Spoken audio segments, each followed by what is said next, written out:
অটেকিং ceremony আছে সেইটো বিষয় লৈ আমি এতিয়া চৰকাৰ যেহেতু বনাবলৈ গৈ আছে যেহেতু সময়ও নাই সেই হিচাপত আমি PMB আলোচনা কৰিছে যে অটেকিঙৰ পিছত যেহেতু চৰকাৰৰ বহিব আমি কি কাম কৰি যাম সেইটো লৈ খুব সিৰিয়াছলি ডিসকাশন হৈছে আৰু আমি আসলতে BPF হিসাবে অকলে নির্বাচন খেলেছে সবাই জানে আমি BPF হিসাবে 28 সিট পাইছে সেইটো সবেও জানে তো এতিয়া আমার কথাটো হল BPF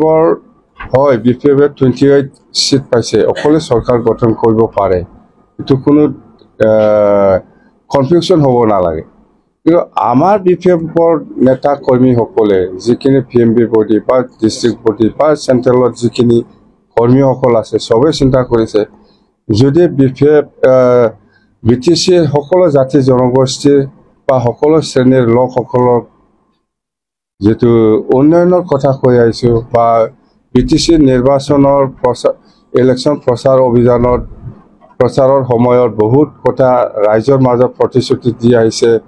বা কাম কৰিম হেতু কৰিম বুলি কৈ আহিছে হেতু যদি হ'ব লাগে সাকসেস হ'ব লাগে তেতিয়া হলে আমি অসাকে BPF অকলে পাৰিব না নাই হেতু বহুত আমাৰ মাজত 2 ঘণ্টা 3 ঘণ্টা আলোচনা হৈছে অসাকে খুব মানে চিন্তাজনক আৰু সিৰিয়াছ আমাৰ মাজত ডিসকাশন হৈছে ইয়াৰ মাজতে আমাৰ এটা আজি লাষ্টত কনক্লুজন আমি কৰিব পাৰিছো বা ডিসিশনত আনিব পাৰিছো যদি BJP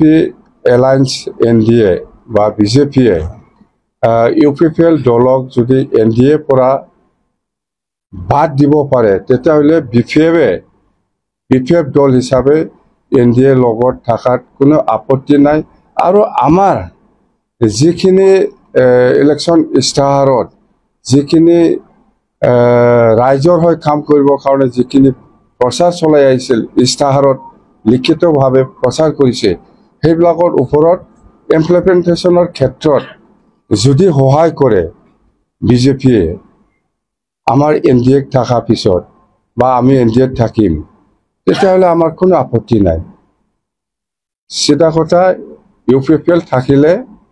BPF না থাকিব যদি UPPLক বাদ দিব পাৰে তেতিয়া BPF BJP লগত এলায়েন্সত থাকি পেলাই কাম কৰিবৰ কাৰণে ইচ্ছা আছে আৰু থাকিব UPPL আৰু BPF দুইটাটো একেলগে এনেও থাকিব নোৱাৰে গতিকে সময়ত আমি যি সিদ্ধান্ত ল'ব লাগে আমি ল'ম UPPL আৰু BPF আৰু BJP তিনটাটো চৰকাৰত থাকিব নোৱাৰে চৰকাৰতো দুজনেই থাকিব লাগিব বা এটা পাৰ্টিত দুটা দলে থাকিব পাৰিব তিনটা দলটো নোৱাৰে গতিকে যি সিদ্ধান্ত ল'ব লাগে আমি সময়ত লৈ গৈ থাকিম